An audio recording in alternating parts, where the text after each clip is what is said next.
to There'll Be Podcast. My name is Pilar. My name is Ryan. And this week we'll be discussing the critically acclaimed heartfelt drama from 2015, written by Emma Donoghue and directed by Lenny Abrahamson. It's simply known as Room. Yes. So Room, it tells the story of Jack and his mother, who have been held captive in the backyard shed of her kidnapper since before Jack was born. Jack's naive understanding of this 11-foot by 11-foot world is uprooted when he turns 5 years old and his mother uses a narrow opportunity to take a huge risk, leading to Jack escaping Room and experiencing the reality of the world for the very first time. Yeah. All right. So I think everyone that watches our videos knows that Room is one of your favorite movies. Yes. You always mention it. I think it's been mentioned the most of any movie so far. Interesting. Okay. So I got a 2-part question for you to start off with. All right. First part is, what does this movie mean to you? And then part 2 is, how has this particular viewing experience changed your perspective on the movie? Okay. So growing up, I really liked movies about motherhood, and so there's Loverboy, there's Womb.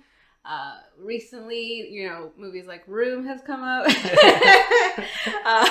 Womb and Room. And so I've always had a really big connection with movies about motherhood, specifically with their sons. I think there's a lot of history too with Hispanic women and their sons, kind of like them prepping them to be they're almost like their knight in shining armor. And I feel like that there's a lot to go into that. But for the most part, I really loved Room the first time we watched it. It was a little bit traumatizing, but I think in the end it showed kind of what a real life kind of situation like that would kind of entail. Does that make sense? It didn't seem like an overtly happy story, and I think the realism, definitely not. The realism of it all, kind of experiencing the small things in life and taking that in with the bad times as well. It just felt so realistic, while also being very stylistic by the kind of aesthetic choices that they made. Okay, yeah. But for me, the shift really hasn't really moved that much. I want to say it probably, this time around, I did notice a little bit more of setting details, which I would love to go into. But yeah, I still think it's a really great movie that just holds on to its kind of acclaimedness. Yeah. It's just overall fantastic. Okay. What about you? So I led the witness there a little bit with the second part of the question, because I asked, how has it changed your perspective? So perspective is kind of what I took away from this movie. Okay. Let me explain. So, of course it deals with trauma and overcoming traumatic events and trying to grow as a person. That's kind of in the forefront, I think. Right. But for me, the movie, in rewatching it this time, it became more and more apparent that it focuses in on the perspective of things. Right. Gaining a new perspective. And specifically with Jack, I mean, his entire perspective of the world is just enclosed in this one room for so long. So small. Yeah. And then, not to skip all the way to the end or anything, but when they go back to revisit Room at the end of the movie, he walks in and I think he says Mom, has Room, what did he say? Has Room shrunk? Did Room get shrinked? And I think that really sums up what this movie is about, kind of. To overcome trauma, you have to separate yourself from it almost, right? To gain a new perspective on what has happened, and to grow from that. And I think it shows it with both Jack and his mother Joy. Right. Yeah. With Ma. Yeah, Ma. I just wanted to say, I think that the that scene at the end of the movie, it really exemplifies like how our perspective, like the human perspective, kind of evolves as we experience more things. Like Jack hasn't experienced anything outside of this room, right? So he can't even like comprehend it, much less get perspective on it until he has experienced things and comes back to it, and then he understands how small it really was, I guess. Right. Yeah. And that's one thing that I wanted to. Oh, okay. Yeah. I definitely felt that. There was definitely a theme of magical realism and escapism in this film. Yeah. And so we go through this whole film through the perspective of Jack, who is played by Jacob Tremblay, who is fantastic.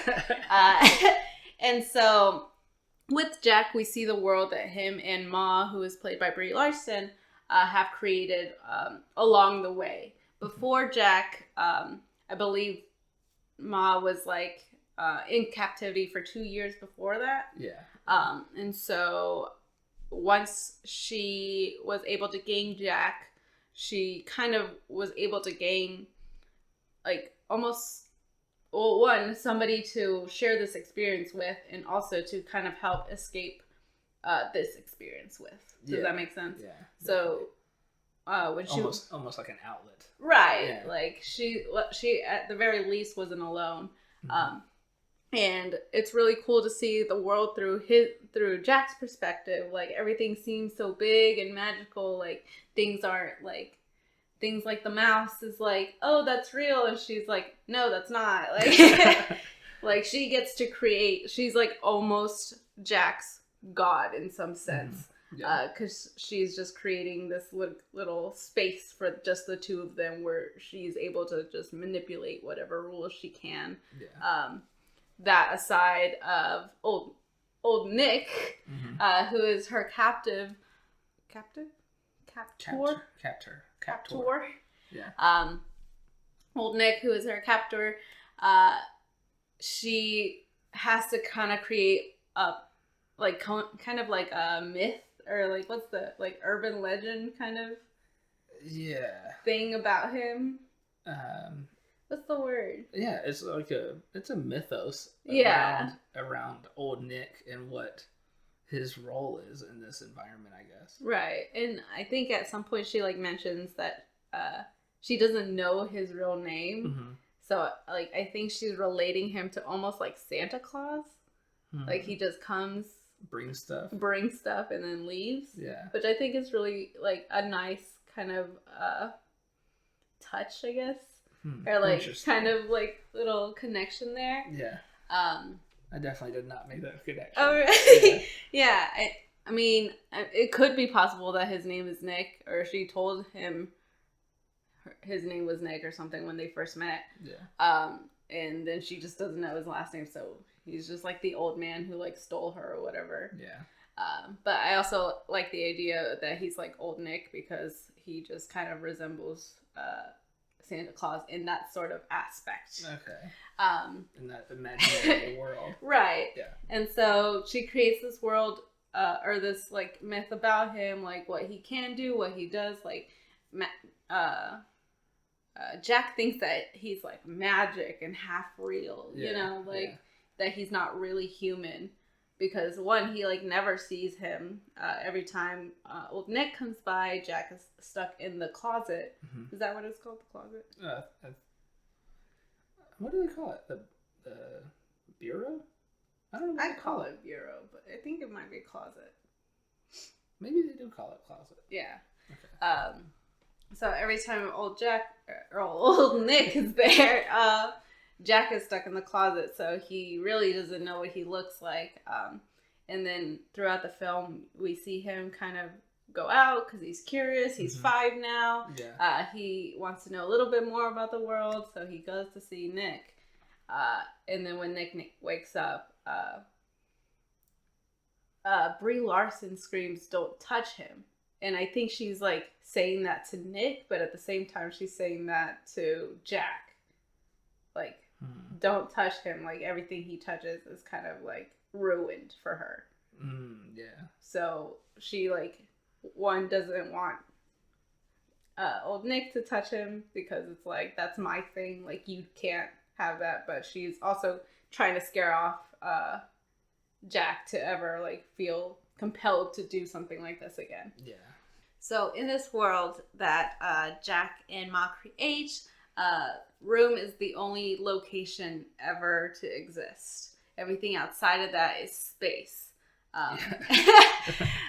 So small words like backyard and house and like outside, right? That doesn't exist. It's only in TV land, and TV land is sort of like their only portal to the outside world. But Jack doesn't even know that that's like any of that is real life. And so the tiny things that are alive that come through into room, like the mouse and like bugs and mosquitoes and stuff like that, it's kind of hard on Jack to like really feel like those are real things because his mother has like trained him into thinking that those don't exist. Yeah. He does have this idea also of a mythos almost of this dog that he owned at some point, right? Named Lucky, and I can't quite figure out where that comes from. So like, she does say that old Nick said he had a hurt dog, and like that's how he like abducted her basically, right? But I don't think he actually ever had a dog. No, I don't think so either. And I don't even know how that would have like translated to Jack at any point. It's almost like it's just an imaginary companion that he made up. But it's like currently not even with him. Yeah. Well, I mean, there's also like, so part of this mythology was that Jack was up in heaven before he was born. Right. And he was looking upon like Joy or Ma, whatever. And so maybe he thinks that when he was up in heaven, he had a dog named Lucky. Okay. Just because heaven is also a magical world where anything can happen. Okay. I'm guessing at some point he saw a dog on TV, and this was like before Joy like developed the parameters of what reality is on TV. Yeah. So maybe she was like, "Oh yeah, you had a dog," and then that just stayed with him for like 3 years. I had a dog. He never forgot that fact. I do feel like what I really liked about this film is being in the perspective of Jack. Yeah. Reading the book was kind of a hard time because you're reading it through the language barrier of a child. Yeah. We didn't even get that far in. No, right? We read like maybe 2 pages. It's ridiculous. And it's extremely hard. Maybe in a later day we'll finish it, but for right now it was just a little too much to handle. Yeah. Just linguistic wise. But seeing it on film is a lot easier, and you feel compelled to kind of dive into your own thoughts of how you took on the world as a kid. And I think that's a really cool thing to kind of reflect on while you're watching something. Like, what was a word that you used for, I don't know, being hurt or like not understanding something? Like, how did you take on the world? Right. And I think that's really cool about the perspective of this film. Yeah. We get several. I think it even starts off with Jack narrating. Right. Like. And kind of like describing things in the room itself, and describing his, I guess, beliefs at this point. Like, he doesn't even know what they are, but right. He's just laying it out there, everything that he knows, I guess. That's one thing that I couldn't figure out, like, who he was talking to. I feel like he was narrating to Ma, because at some point he says you, and I think he means Ma. Because in the middle of the film, he's like, while Ma is having an off day, he's like, gone day, right. He's like, you are best at reading, cooking, sweeping, and then I'm the best at jumping and almost everything else. So I think he's narrating to Ma. Maybe it's like he's narrating to her, like trying to create a story for her while she's on a gone day, but he's just kind of telling, writing his own bibliography, I guess. Yeah. But yeah. Autobiography. Autobiography. Yeah. Well, bibliography is the one where you put all the books that you use. Yeah, you just, right? That's the sources. He's just kind of doing that too. He doesn't have any sources. So. Right. The only source he has is his real life. I do like how that also relates to the book because it is just him kind of narrating his life. Yeah. So the screenplay was also written by Emma Donoghue.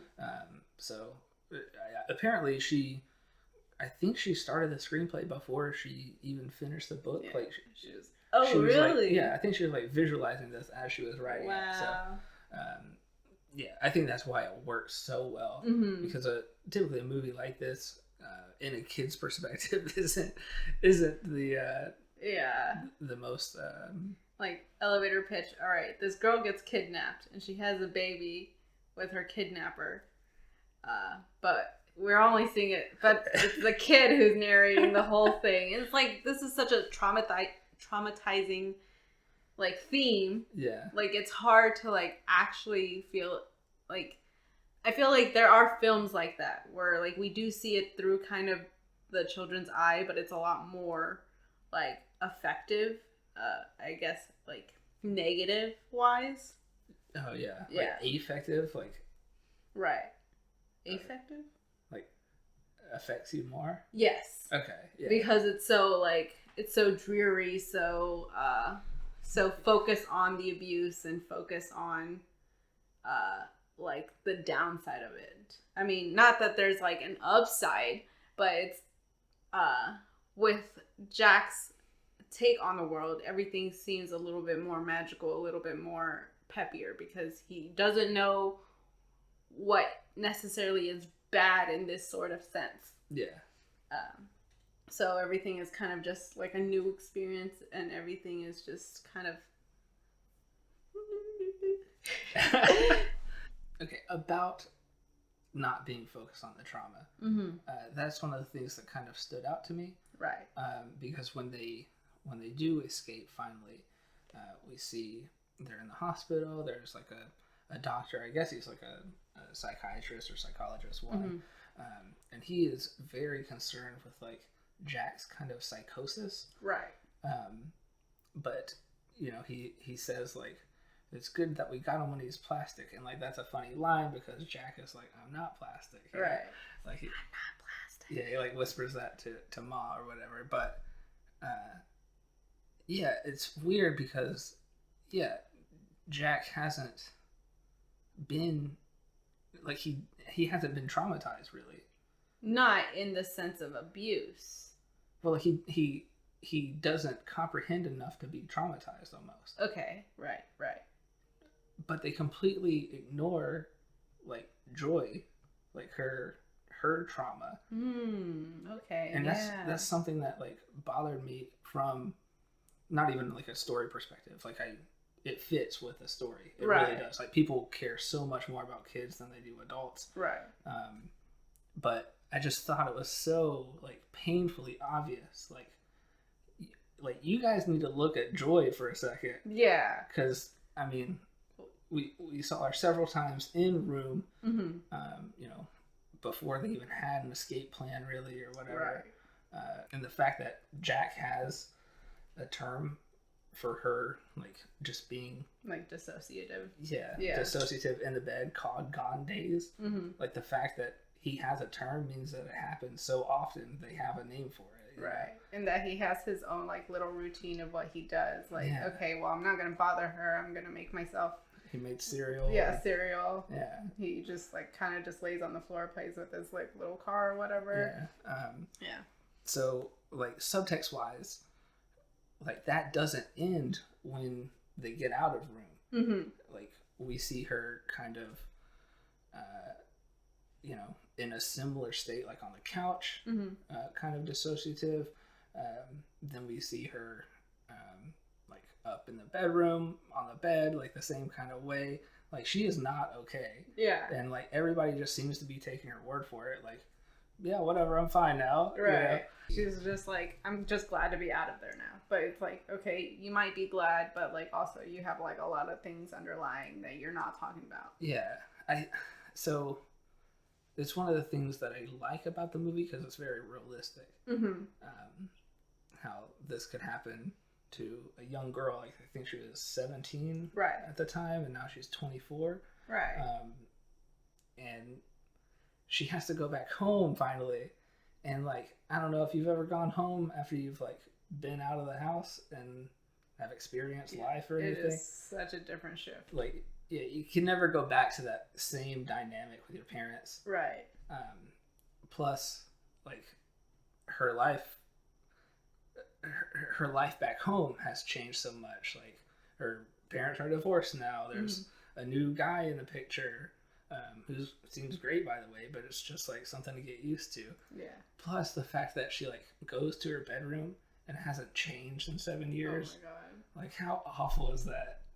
Like, and then all her memories are there when she was like young, and it's like that's a lot to take on for somebody, one, who was like kidnapped, and two, like who hasn't really experienced life between those years. Like, that's something that she was like missing out, aside from the trauma of being kidnapped, like the trauma of not like living out your teenhood, I guess. She hasn't had the chance to grow up. And anyway, there's the scene she gives that primetime interview, which is, you know, like,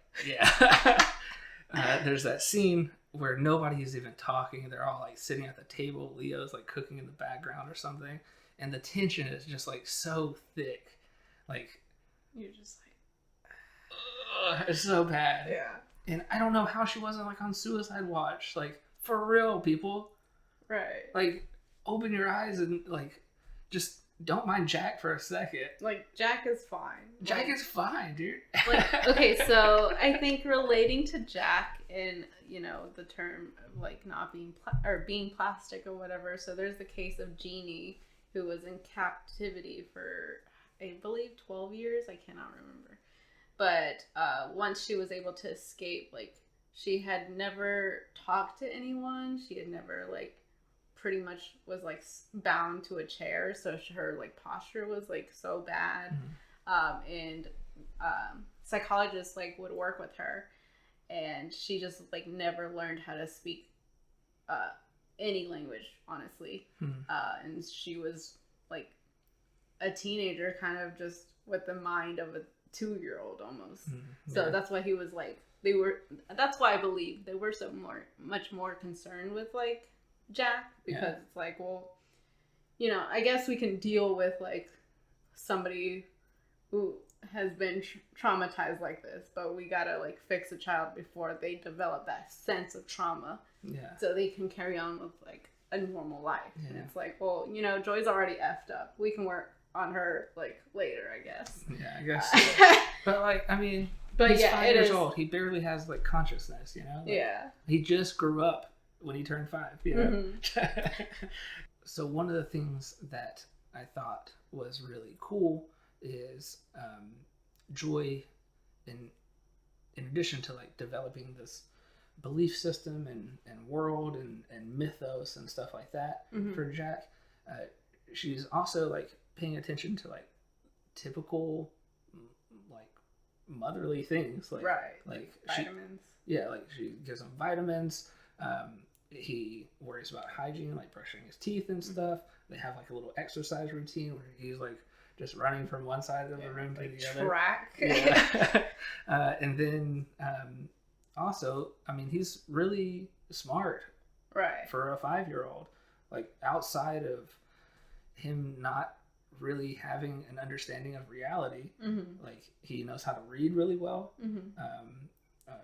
Counting doesn't seem to be an issue. Like, he knows very basic things for probably, I don't know, probably like an 8-year-old.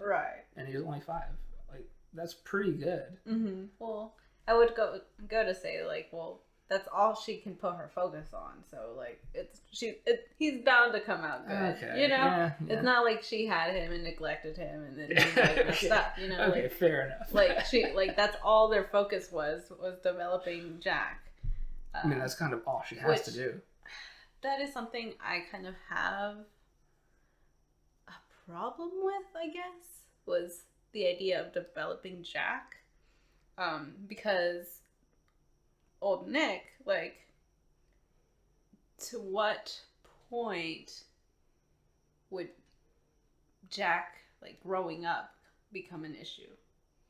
Yeah, so that occurred to me too, but also old Nick hasn't thought about this at all. Right. So, like, that's what I thought. Yeah. But at the same time, it just, like, I feel like, so, okay, there is this. So there is this turning point, and I feel like Joy feels as trapped as she can be. Like, she's tried to escape, and it's multiple times. Yeah, it's basically impossible because, like, even if she, overpowers old Nick, she still has no way to get out because the door is locked. Right. And she doesn't know the code to get out. Like, she can't kill him because, like, well, then she's just trapped inside with nothing. Yeah. So, like, it really seems like this impossible situation for her. Jack coming along kind of gives her an outlet or a distraction, I guess, for however long she wants. But there is this turning point. So, Jack is getting more curious. He goes out and goes, like, face to face with old Nick, who's asleep, and they have this big thing, and then a fight ensues, and then he cuts the power to the room.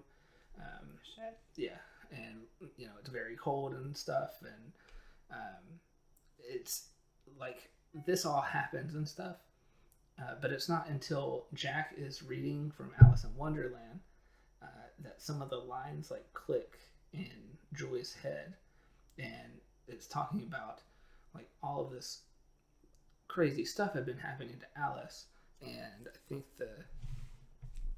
let's see, so the actual line is, so many out of the way things had happened lately that Alice had begun to think that very few things were impossible.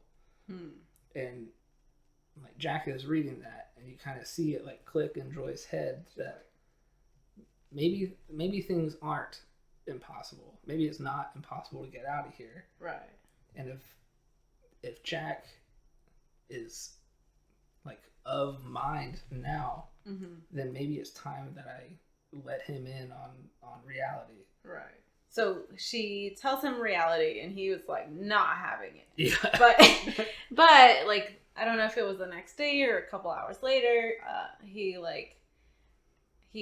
gets the toy car that old Nick gave him and starts destroying it. He's like, all right. Like, that was his turning point. Like, okay, well, maybe I am 5 now, and I gotta start thinking for real. Yeah, and then he's watching TV, and Joy's, I think, cooking or something, and he asks, so these people on TV are real? And then Joy's like, oh, yeah. Oh, it's happening. Yeah. Yeah. And so at that point, she's, like, plotting with him, like, on how to escape, like, how it was going to happen. And I think that's, one, like, really brave of her to, like, try to do that with her child. I mean, at this point, she's, like, kind of created a barrier between him and old Nick to where he wasn't just going to spill the beans by accident to Nick. Yeah. But, like, I feel like it was a lot of pressure to put on a kid, and, like, she knew that. And, like, in some ways, she felt like even if there was no way for her to escape, that for at least a very brief moment, Jack would be able to experience the world. Yeah, I mean, I think her going through with this plan, and having Jack pretend that he's dead, rolling him up in the carpet, and having old Nick take him out. I don't think she is, like, she knows that best case scenario, Jack jumps out of the truck, is not seen, escapes, but then at some point old Nick will go to take him out of the back of the truck, and then he won't be there anymore. Right. And old Nick will know what happened. So I think for her, it's like, this is it. Right. Like, he just cut the power. He's made all these threats. she doesn't feel safe. Mm-hmm. And now, like, old Nick and Jack have gotten close enough that he is also in danger now. Right. So this is it. Like, either Jack gets out or he doesn't make it. He's not going to make it if he stays here. Right. And I think it's like practically, like the only option. It's like suicide by escape is what going through her mind, I think. When they're like arguing at some point, she's like, I've been trapped in here for 7 years. And she like says it again, like 7 years. And then I feel like that's when her brain shifts. Like it became less of a plan for her and more of a plan for him. Like he's been trapped in here 5 years. Yeah. But like to him, it doesn't feel like being trapped. It's just his home. It's just his world. And I think it like dawned on her that he doesn't realize that, and that like that's kind of a sad reality. Yeah. And so she's like, well, here we go. We're gonna get you to escape. And so I mean, it is very ballsy of her to attempt this, and not knowing if he's even ready to, or like capable of following through with this plan.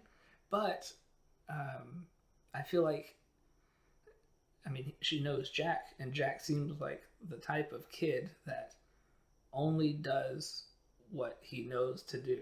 And if she only tells him to do certain things, then that's all he can do. Yeah. So I mean, there's that. Does that make sense? Yeah. But I don't know. I feel like also going back to the interview where the woman was like, do you think that was the best thing for Jack?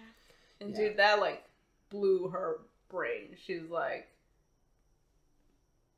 what do you mean? Like, was that the best thing for Jack? Like, what better thing could, like, do you think that she could have asked Nick to take him to the hospital or something? Like, that made me so mad.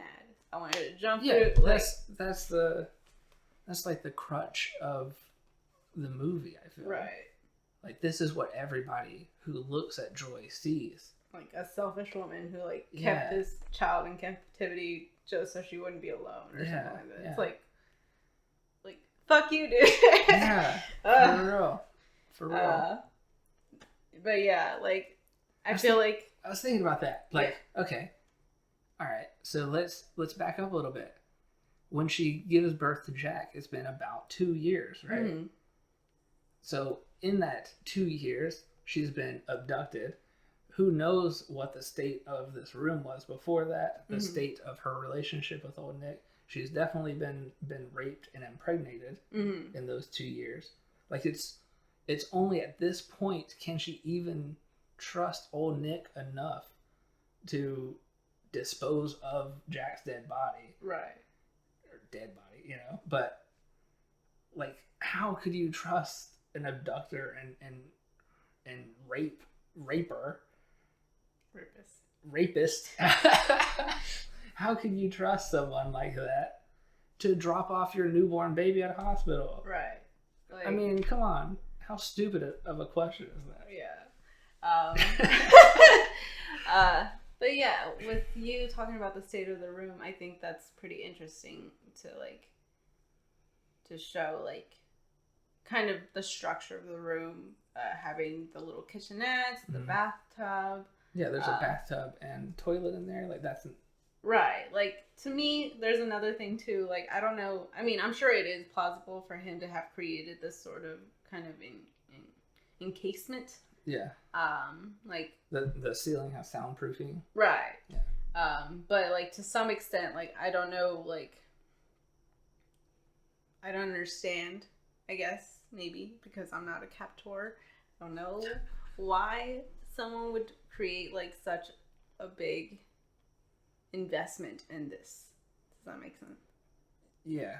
I mean, I haven't read the full book, so I don't know if it's any different, like if it was in the basement or not. I do think it's creatively a creative style or whatever, like to have it be a shed.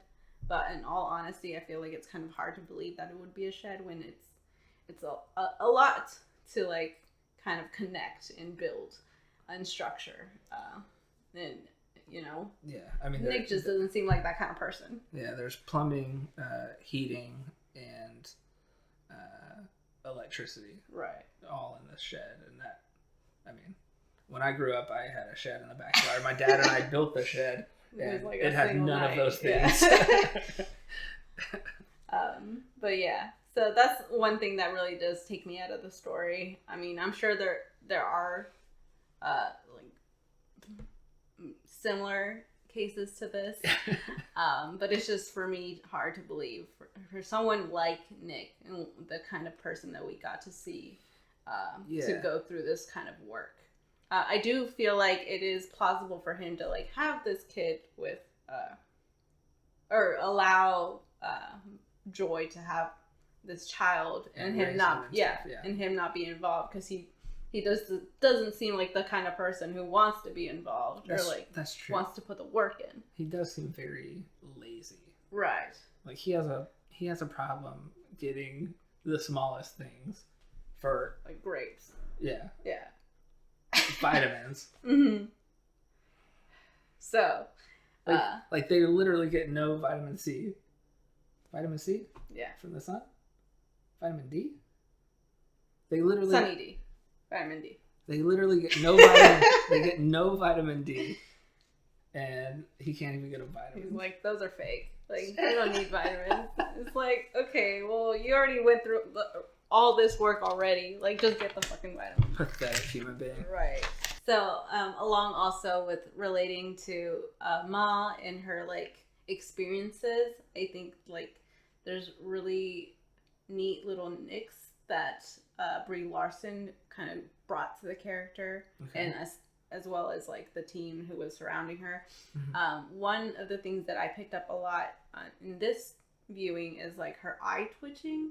And I don't know if it was like maybe Brie Larson exhausting herself to the point where her face would twitch like that.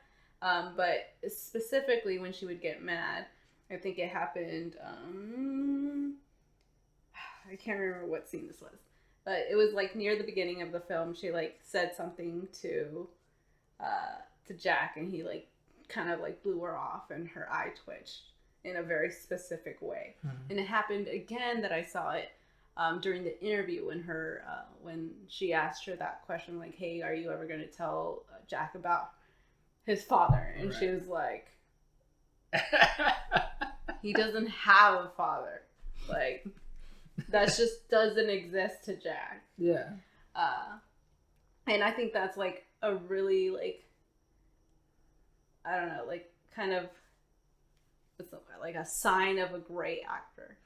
To have like those tiny things. There would be moments where she would like kind of do this, or when they were like cutting things, and she was like, oh, I'm gonna just let you take charge of the cutting. And then she like to the side was like doing this. Yeah. I think that's like, I don't know, like such nice little like hints of what had happened before like they're told to us. Yeah. So you mentioned her cutting stuff.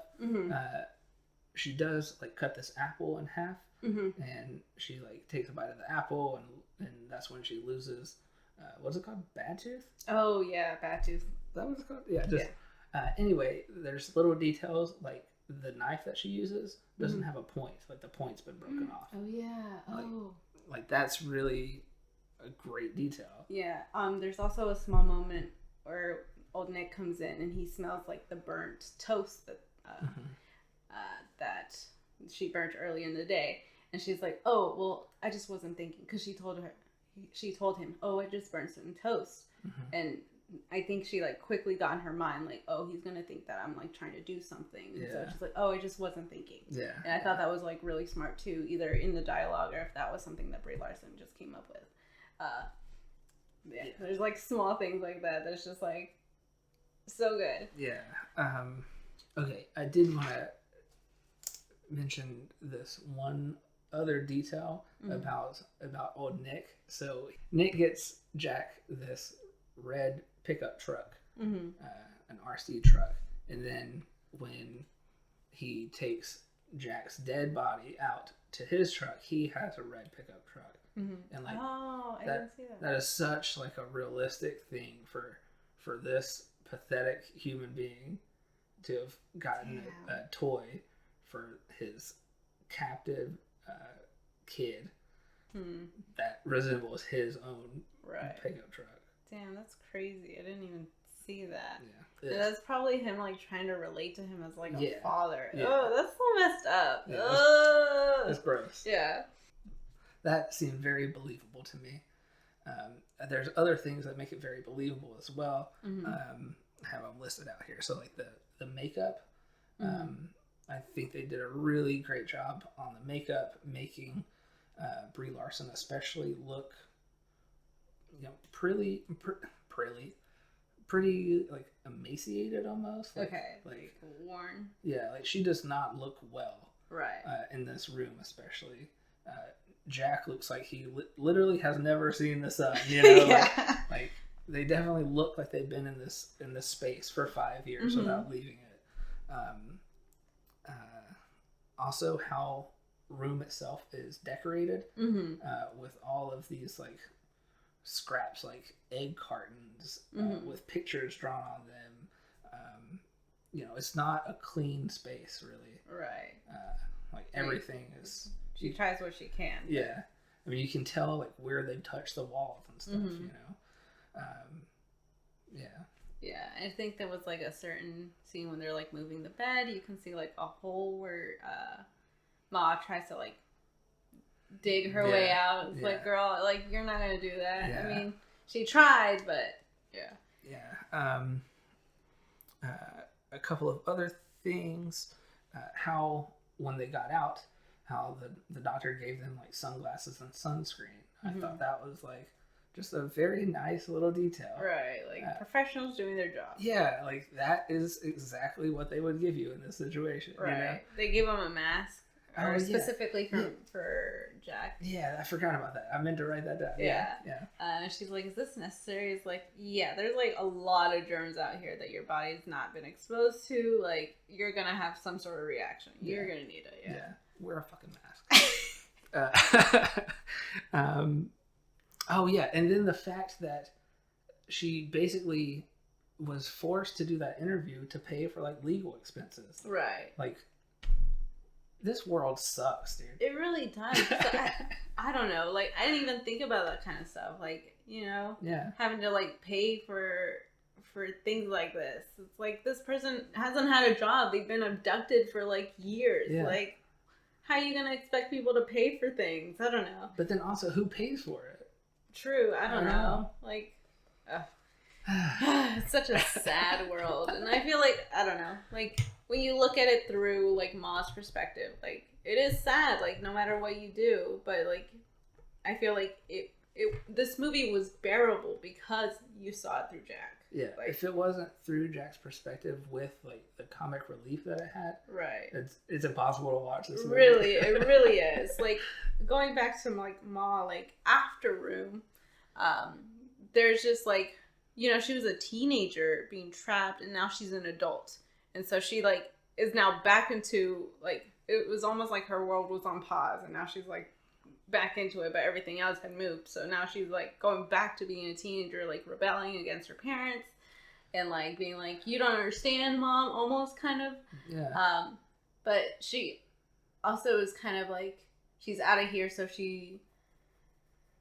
her focus is less on Jack now because there's other people who are taking care of him. So now she's like in her own space, and now she doesn't know how to control herself.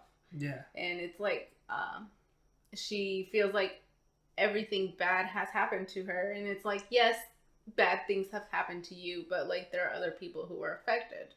Yeah. And you just like it sucks to say things like that because it's like, most of the bad stuff did happen to her. But, like, her mom lost her daughter and didn't know what was going to happen, what was happening. I mean, I could assume that they got divorced in large part because she wasn't there. Right. Like, probably, her mom and dad, like, blaming each other for what happened. Right. And stuff like that. And it's like, there's so many perspectives to, like, look into when, like, traumatizing things happen. And I feel a lot of the times, like, yes, we do have to focus on the base victim, I guess. I hate to use that word, but there are other surrounding people who are also affected, and we also have to take their experiences through consideration. Yeah. Which, that's just what I love about this film. I feel like, you know, being a psychology major and stuff like that, like, it really just, like, it's, like, such a classic, like, good film to, like, show to a class or whatever, and be like, let's delve into this. Now we're connecting. We're connecting dots over here now. But yeah. Is there anything else that you want to get into? So I don't know. I just wanted to say, you know, Jacob Tremblay's acting was fantastic. We have the whole scene where he blows up and he doesn't want to be a part of the stinky world that she's telling him about. But then there's also like other things that he does that I just thought were so well acted. Like all of the scenes where he like is really shy and doesn't want to talk to whoever's talking to him. Yeah. That it didn't seem like how you act like you're shy. Like that's how you do it. That's fucking great. Right. Talking about like children actors, like yes, he's 9 years old, but he like is playing a toddler. Like I think that is really impressive. You know, like for a 9-year-old to do. I think he's 9. I'm pretty sure he is.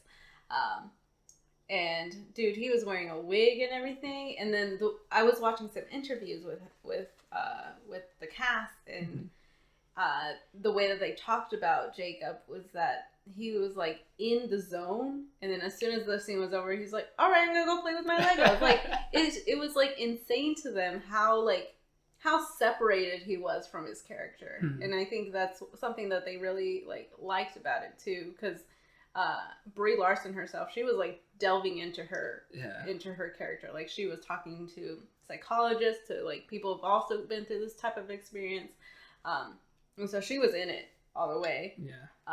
But Jacob, he was just like, jump in, jump out, jump in, jump out. And I think that he's so plastic. But I think it kind of shows in the character too, like how he's able to like be in a serious argument with his mom, but like also be like, what's the dog's name? You know, like not in reality. It just doesn't hit him, and I think that's like really fresh in a like character, and it's just like, I don't know, so impressive to see like a young child act like this. There's like a bunch of lines that I am obsessed with, which I don't know if they're written for him. I'm sure they are, but he was probably able to like put his own spin on it or whatever. I mean, probably. But dude, when he's like, he wakes up and he's like, I'm 5 or something like that, like, and then he says it again when Jack is like, or not Jack, old Nick is like, oh, how old's the kid again? And he's like, I'm 5. Like, that's like his favorite thing to tell people, even though there's like nobody to tell. Like, I don't know. It's like so cute. When she is explaining like what is real and what isn't real, and he like blows up on her, he says like, I wish I was 4 again. Or something like that. So Jack's wardrobe throughout this whole film was magnificent. Okay. He had a little shirt with clowns on it, like as PJs. He had that one shirt that was a bunch of seals with some sunglasses on. Outside, when they make it outside of the room, he has this little raccoon hat, which I also have this hat. We're going to put a picture right here. But I don't know. I feel like I love children's clothing because I feel like they're so fun, and I feel like she I don't know, I feel like they look so tattered, and I'm just like thinking like, how did Nick get these clothes, you know? Okay. Like, so you think that might be a hole in the... Yes. Okay. So I feel like it is a hole. Like, it feels like they feel thrifted to me, you know? Like, they feel like things that I would thrift for my child. Okay, yeah. But just the only plausible reason I feel like Nick would go thrifting is because they would be cheaper. Right. but at the same time, I just don't see him like picking out this cool of clothes for him. What if he just brings a bunch of clothes, and then he ain't bringing a whole bunch of clothes, dude. He goes through the donation bin. He goes through the donation bin, grabs all the clothes, comes in, just dumps them on the floor, and then Joy has to go through them. Maybe. I don't know. That stinky old jeans. Or he has all these clothes from other abducted kids. What if they're his clothes? No, dude, that's something I feel like could be possible. Like he just kept all his kids' clothes, and then he's like, all right, he can have that. Like that would make sense, that he had a cool kid childhood. Okay. And then just turned into the worst human being on earth, and then just gave him Jack's old clothes or something. Okay. Interesting. Yeah. And then the last thing with Jack. Okay. Is that with Room, he's used to sleeping in the closet. Mm-hmm. And then they escape, they get back to the house, and he is like very focused on the closet inside of Joy's room. Yeah. And at some point he goes in there to like play with his toys when she's in the hospital. Yes. Because he's just trying to kind of grab onto something that he just knows, and it's like, I don't know, it's not sad, but like almost, what's the word I want to say? Like poignant? I guess. That he like relates himself to being in that closet, and that's like a comfort zone for him. Mm-hmm.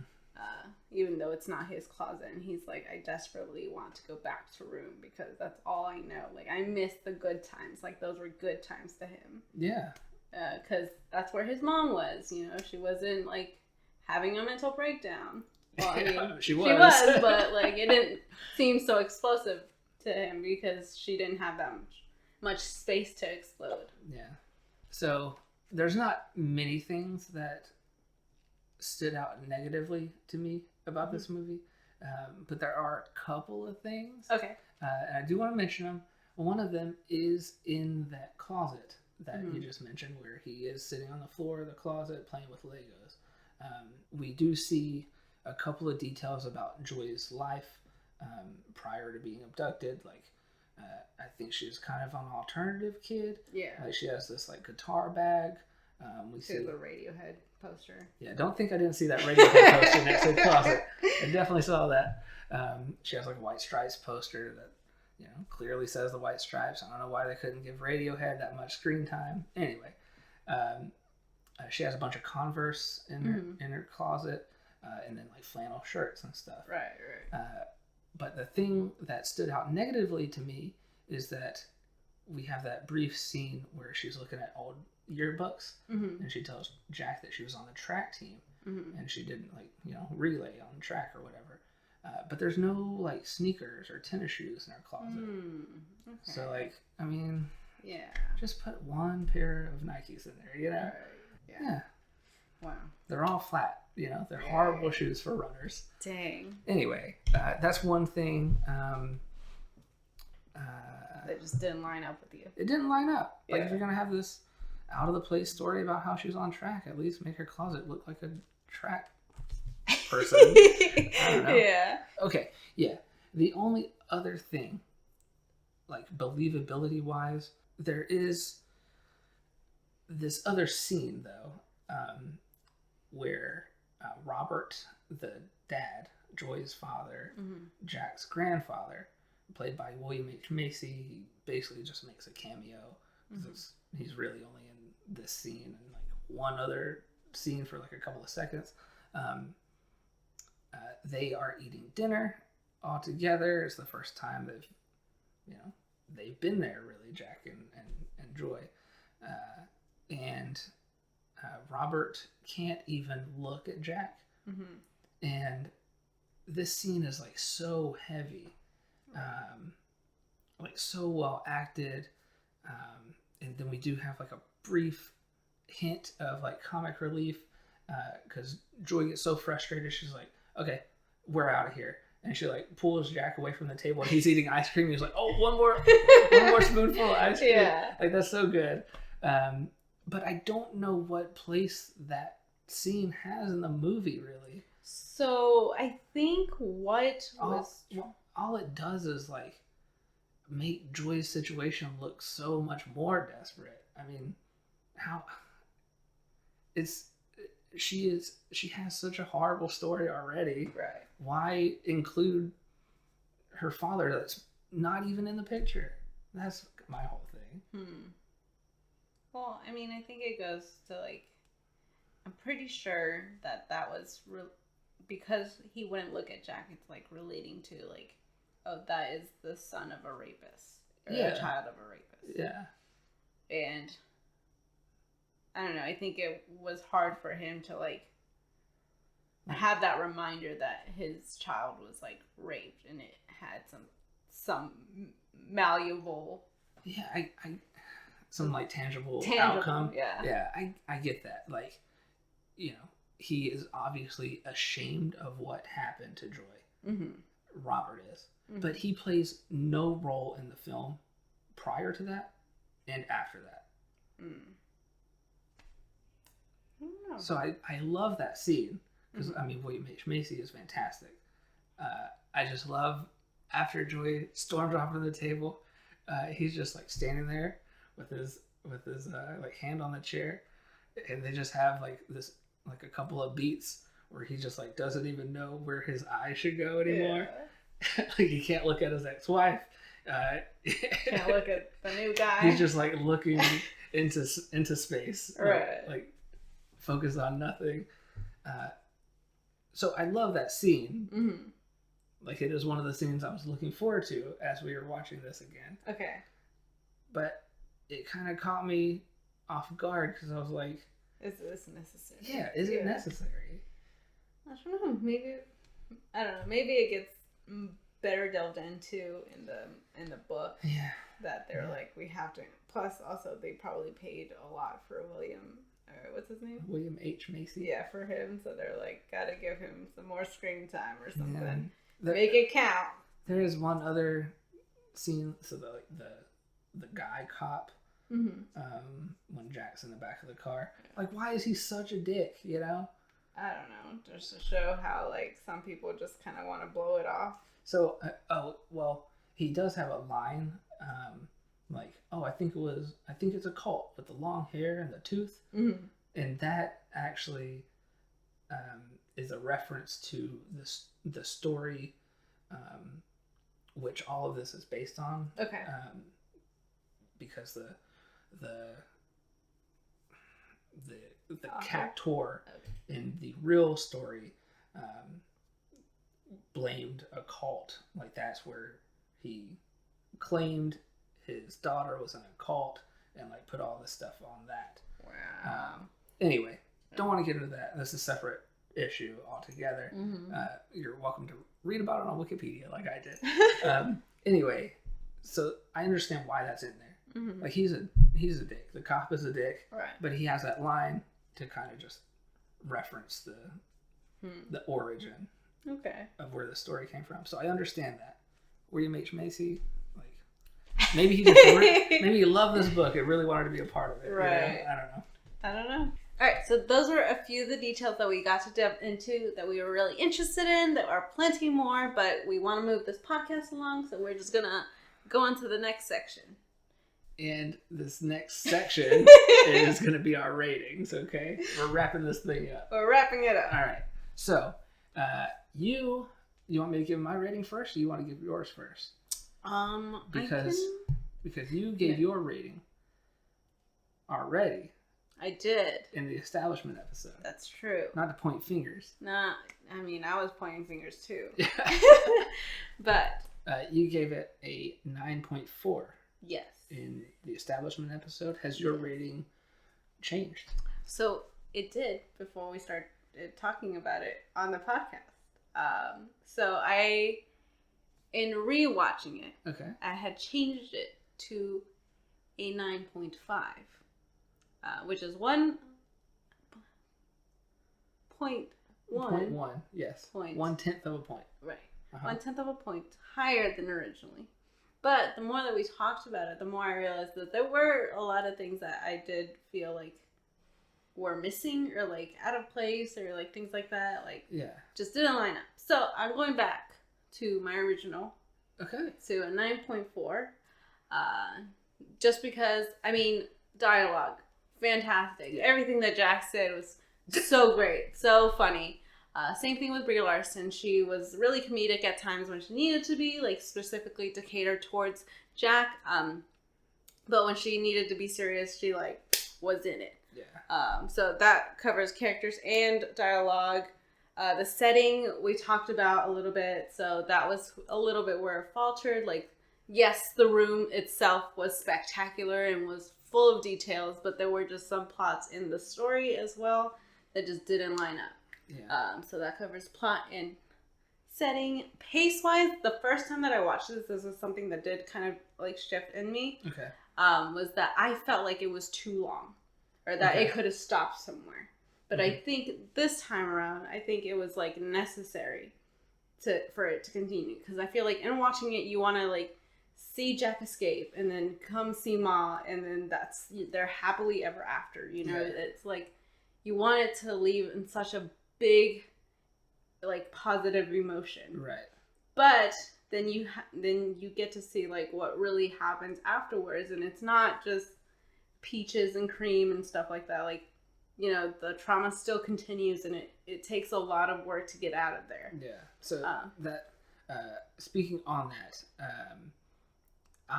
this time around, I was very interested in seeing when exactly they get out, like time wise, and when the police come and rescue Joy, and she comes running up to the police car.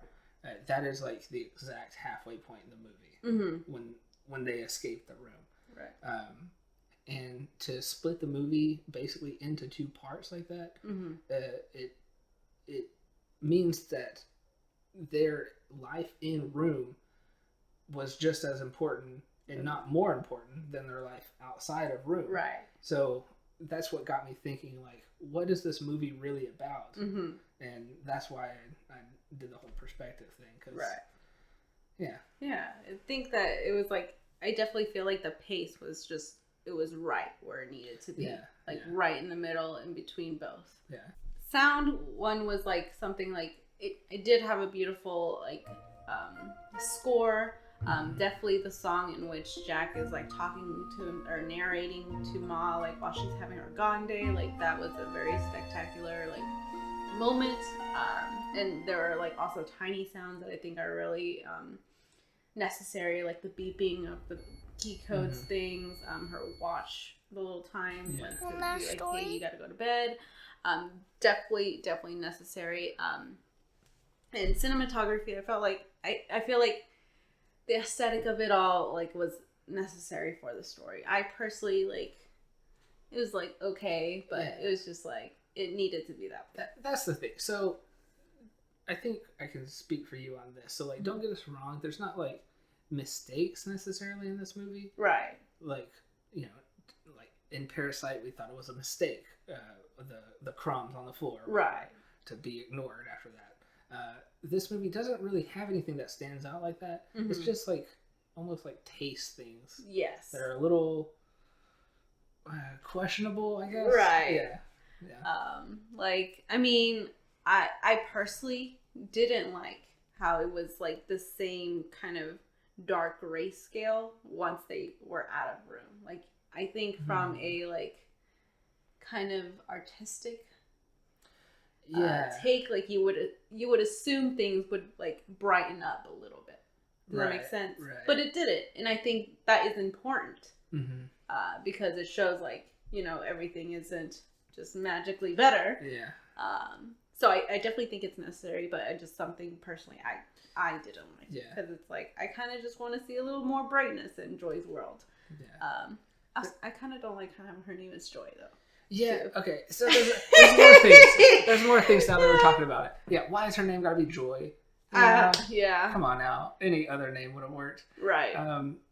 Also, so I like that we don't know really what happened to old Nick necessarily. We do see.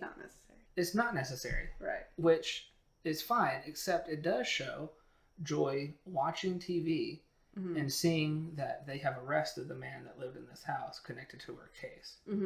Like, I am perfectly fine never seeing Old Nick or hearing about Old Nick again.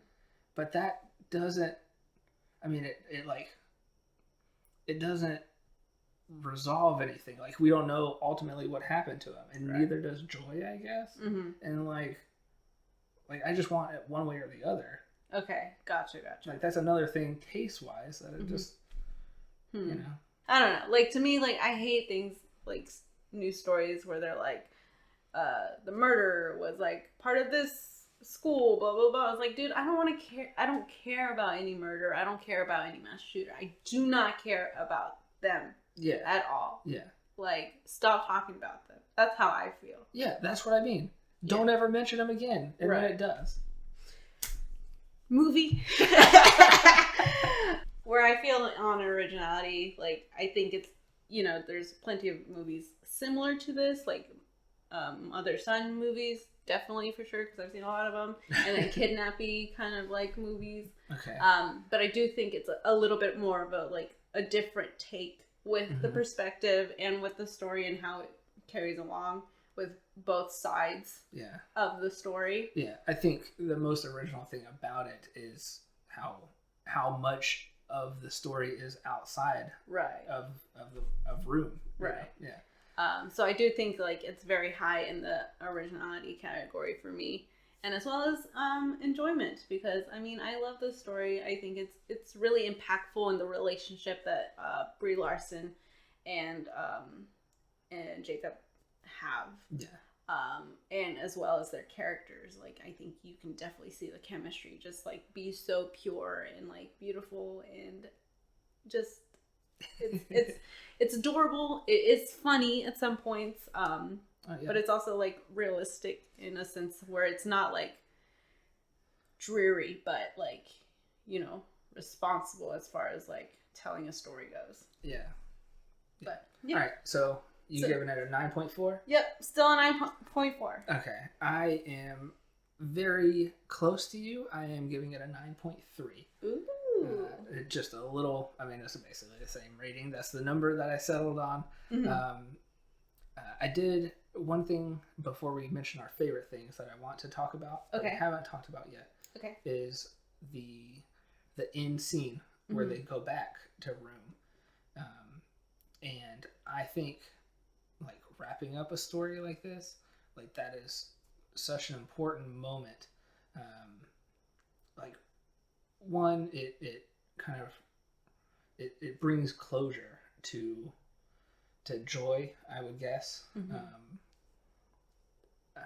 And then, you know, we at the beginning of the movie, Jack is saying like good morning to everything in the in room, and then he finally has the chance to say goodbye to everything. Right. Because when they did make it, or when he did make his escape or whatever, like it was very quick and realistic, like abrupt. Yeah, like okay, this is happening now.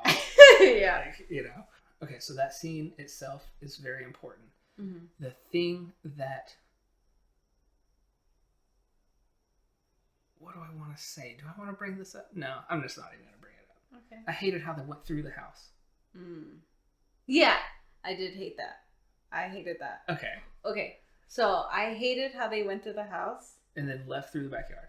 Well, I'm thinking it's because, like, they just didn't have, like, you know how, like, fences lock from the inside? Okay. And I thought that's what it was. So that's why I was like, fine. I was fine with it. But I did not like how they went through the house. Because, like, I didn't care to see more about Nick. You know what I'm saying? Okay, yeah. It goes back to that. Like, I don't care about Nick. They had no relationship to that house. Right. I mean, I guess it was to show, like, how he had, like, one couch and, like, a TV. Who cares? Like, he was just basically living in a skeleton. Like, he didn't flourish or anything. He was in, like, a ball or whatever. Yeah. It's, like, or, like, a average man who has like an average house. Okay, why couldn't the cop go through the house and just open the gate in the backyard?